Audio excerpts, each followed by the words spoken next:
de nous sauver. Jésus prit la résolution de se rendre à Jérusalem.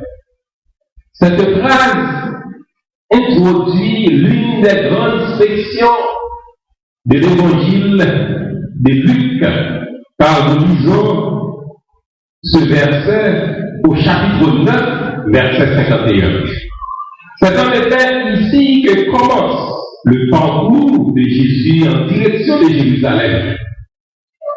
Les 10 chapitres suivants de Luc jusqu'au chapitre 19, le verset 27, pareil à un récit de voyage, relate les étapes majeures de ce long chemin vers la croix. Cette décision marque un tournant dans le ministère de Christ. Dès lors, la Galilée ne sera plus le centre géographique à partir duquel il exercera son ministère, même s'il fera encore une brève visite dans cette région, selon Luc chapitre 17, versets 11 à 37. Tous les événements de la suite du récit de Luc, y compris l'épisode galiléen, sont présentés comme des étapes intermédiaires de son voyage vers Jérusalem en vue d'y mourir. L'évangile de Luc met un accent très important et même plus important que les 3 autres sur ce moment décisif au cours du ministère de Jésus.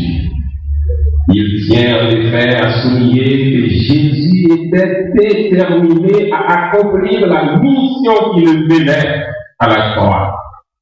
Le temps où Jésus devait remonter au ciel approchait. Il le savait bien, mais il savait aussi que la croix se dressait sur son chemin avant l'ascension. Il résolut donc de se rendre à Jérusalem et d'affronter tout ce qui l'attendait là-bas. Résolution, c'est fermeté dans la décision selon ce texte. C'est la détermination. Il y a des résolutions prises au milieu des organisations, dans les différents parlements du monde. Mais ici, c'est autre chose. Jésus-Christ a pris une décision ferme. Il se détermine. Le temps où Jésus devait être réintégré dans la gloire s'approche.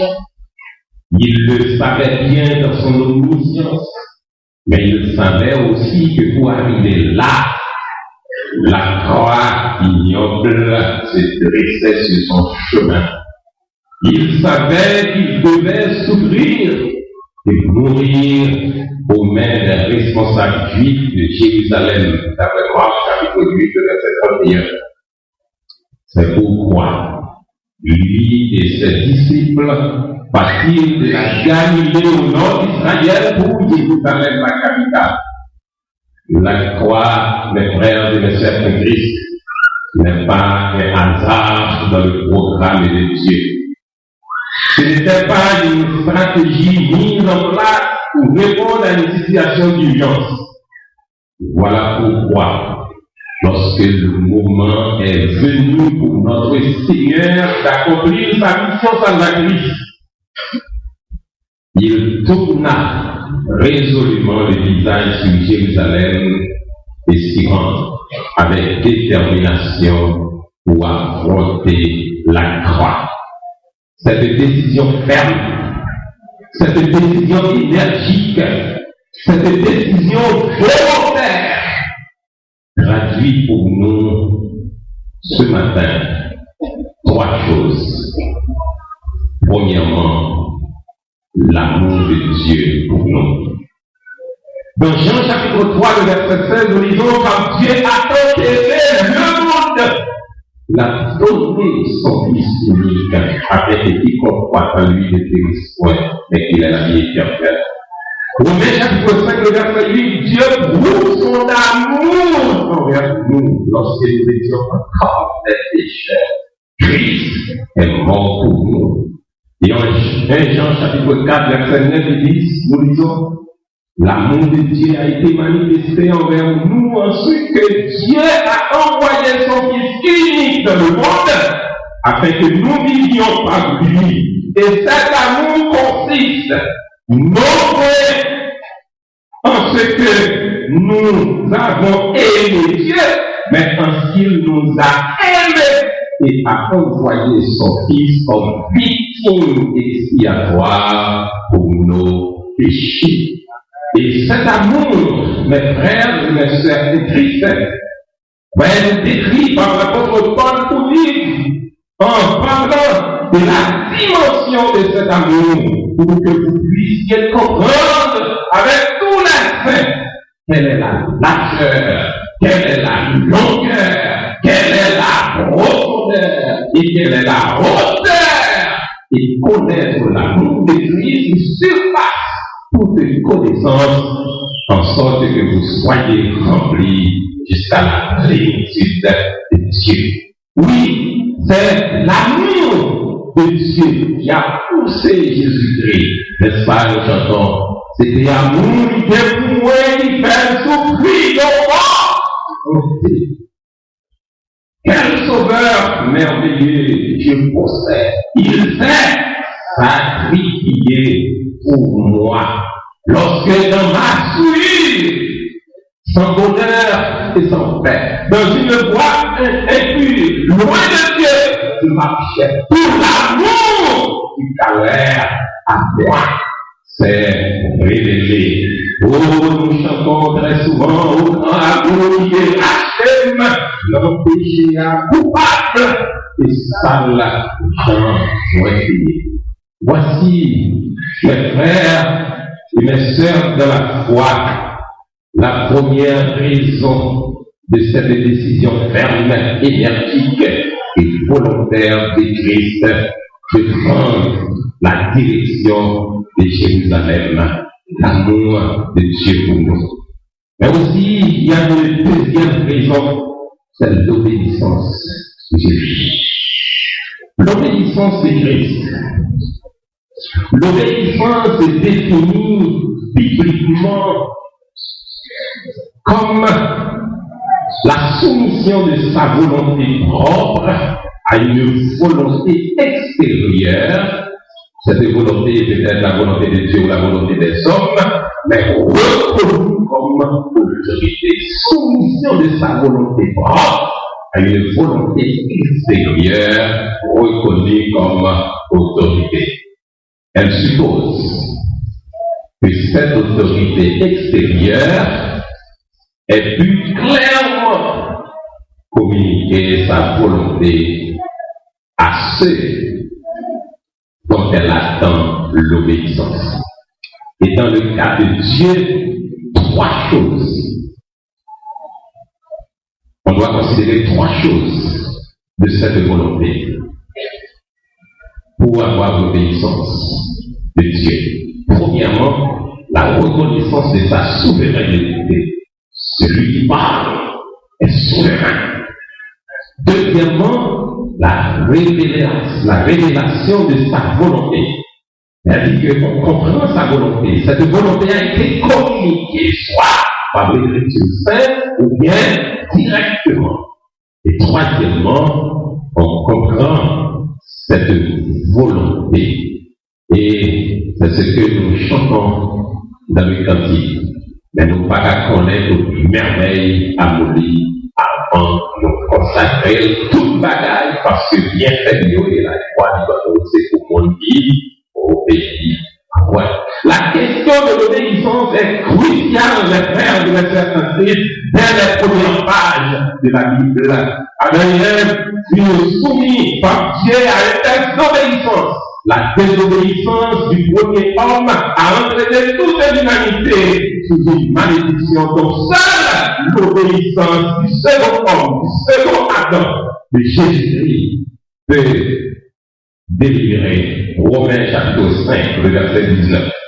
Jésus-Christ a été pour nous un modèle d'obéissance, un modèle de serviteur. Isaïe chapitre 42, le verset 1er. Il a soumis sa volonté à la volonté de son Père. Somme 40, le verset 9. Et il a soumis aussi sa volonté aux autorités humaines. Matthieu chapitre 3, le verset 15. Il fut obéissant jusqu'à la mort, même jusqu'à la mort sur la croix. Philippiens 2, verset 8. Ayant appris l'obéissance par les choses qu'il a souffert. Hébreux chapitre 5, le verset 8. Mes frères et mes sœurs en Christ, Jésus-Christ a souffert à cause de son obéissance. Il est entré à Jérusalem, il est allé affronter la croix à cause de son obéissance. Et voilà pourquoi l'obéissance occupe une place importante dans le Nouveau Testament. Celle-ci parle de l'obéissance à la vérité, c'est-à-dire se laisser convaincre intérieurement, de l'obéissance à l'Évangile, de l'obéissance à Jésus-Christ, ou de l'obéissance de la foi, par la foi étant l'obéissance de la conscience du cœur et de la volonté à la vérité divine. Jésus-Christ a démontré sa détermination par l'obéissance en repoussant Satan. Car la tentation de Satan, en Matthieu chapitre 4, verset 1 à 11, c'est à nous détourner Jésus-Christ de cette décision, de cette détermination d'aller nous sauver. Oui, cette détermination par l'obéissance du Christ, eh bien, Jésus-Christ a démontré cette détermination par l'obéissance, en repoussant non seulement Satan, mais sa famille terrestre, qui le persuadait de renoncer à la mission rédemptrice. Marc chapitre 3, verset 31 à 35. En rejetant les conseils de ses amis les plus chers, qui ont cherché à le persuader à renoncer à sa mission, si elle portait sur la souffrance et la mort. Matthieu chapitre 16, verset 21 à 23. Ses disciples ne comprirent pas pourquoi il était nécessaire, il était au danger d'aller à Jérusalem. Jean chapitre 11, verset 8. Notre Seigneur ne se laisse pas traverser par l'égoïsme et l'indifférence de ses disciples. Il essaie de les dissuader de sa détermination à être notre sauveur.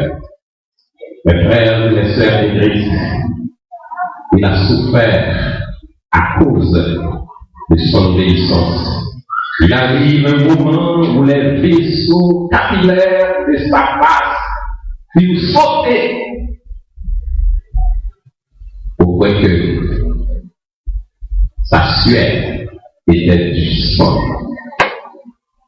Il a souffert à cause de son obéissance, que le Père est venu lui donner un baiser.